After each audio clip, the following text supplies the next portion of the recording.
Hey guys, thanks for tuning in to another video on ForgottenWeapons.com. I'm Ian. I'm here today at the Rock Island Auction House taking a look at some of the guns coming up for sale in their September of 2016 premiere auction. And I found this little tiny guy in one of the handgun cases. Now this is called a Little All Right. Interesting name for a pistol. It is one of the more unusual palm pistol type designs. It was developed by two guys, Edward Boardman and Andrew Peavy, in Lawrence, Massachusetts. We know, I don't know very much about either of them. Apparently Peavy had previously been a knife maker up in Maine. At some point the two of them got together, got the idea for this, and patented it all the way back in 1876. It is a 5-shot palm revolver chambered for the .22 short cartridge. The .22 short was actually the very first, really, the first practical rimfire cartridge developed in the United States. And it was developed in the late 1850s. So this was about 20 years after the development of the cartridge. Still something popular for very small firearms. In fact, interestingly, we still have the .22 short around today in pretty much the exact same form. The only difference is we load it with smokeless powder today, where the original round was loaded with a couple grains of black powder.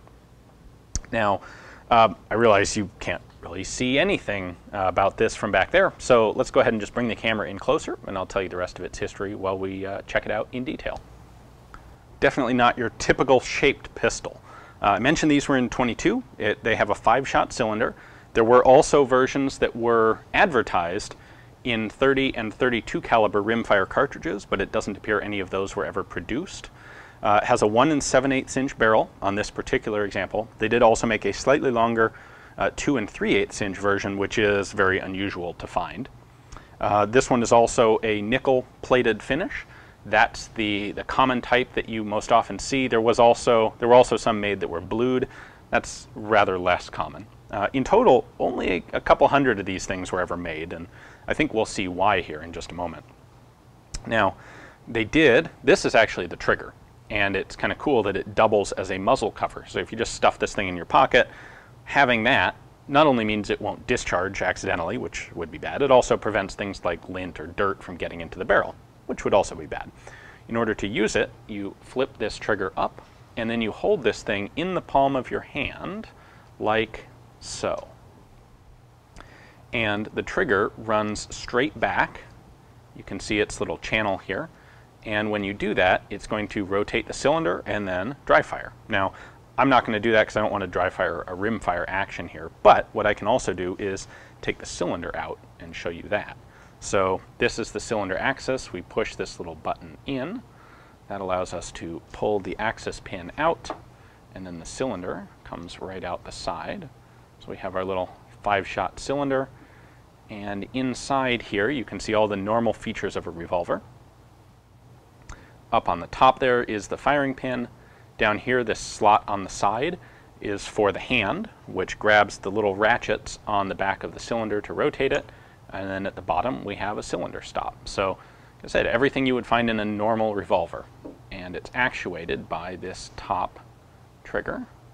You can see when I start to pull it, the firing pin recesses back, the hand starts to rise, and when it's all the way back, the cylinder stop lifts up, locks the cylinder, the firing pin comes forward, and fires the piece.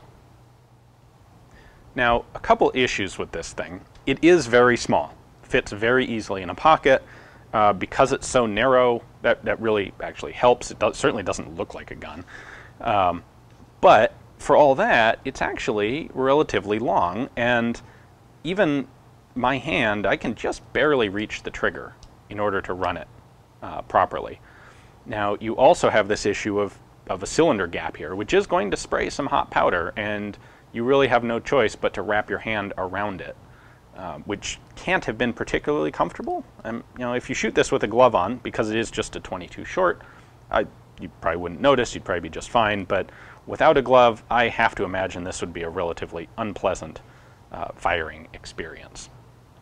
And you'd think if you were going to make a palm pistol, it's unfortunate they didn't come up with some way to move the trigger back, because a grip like this would have been more practical.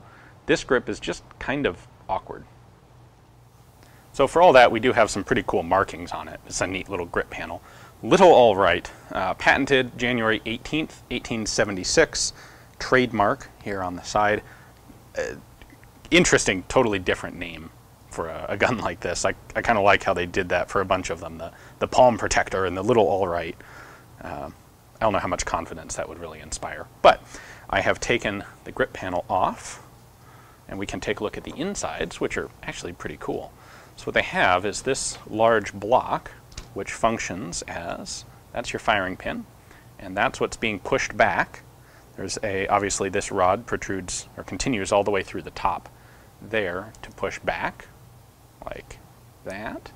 What I find interesting here is how this is actually sprung. There is a leaf spring here, which is pulled forward when this is pushed back, and that's what puts spring tension on everything. And this is set up so that as it moves, the hand is forced to move up. And then there's a similar mechanism for the cylinder stop at the bottom. All right, a couple other little follow-ups here. First off, in order to reload this, you would pull the cylinder access pin, use it as a ramrod to knock your empty cases out, reload the cylinder, and then put the cylinder back into the gun. You do, however, have these two cutouts on the front, which appear to be viewing ports. So you can take a look. This one will tell you if your next round, which when you pull the trigger on this, it's going to rotate and then fire. So looking here will tell you if, when you pull the trigger, you have a round there that will fire. And then this one on the other side is pretty much going to tell you if the gun's fully loaded, because if that one's loaded and that one's loaded, then you can be pretty safely sure that the two in the middle are as well. Someone's going to say that it's not a great idea to point the muzzle at yourself and look to see if the gun's loaded. That would be correct, although in the defense of the Little All Right, it's not like this thing's going to fire accidentally. It's got a quite heavy trigger spring in it. And this was 1876, when there were lots of things they did with guns that we would consider today to be rather bad ideas. Lastly, we have a serial number, which is located here on the frame. This one is 359. It's also located on the barrel underneath the access pin there. Now, the best sources I've seen say that only several hundred of these were made, although I have seen reference to a serial number as high as 797, which would suggest that maybe it was more like 1,000 of them were made. So somewhere in that range. Certainly not a whole lot, and I think we can see why. Thanks for watching, guys. Hope you enjoyed the video. I find it interesting to look at all the different variations people came up with on the little concealable pocket gun type concept. If you would like to add this one to your own personal collection, maybe put it alongside your Chicago Palm Protector and your Gaulois and maybe your Apache revolver knife knuckle setup, well, take a look at the description text below. You'll find a link there to Rock Island's catalog page on it. You can see their pictures and read their description, place a bid right there online, or come up here to participate in the auction live. Thanks for watching.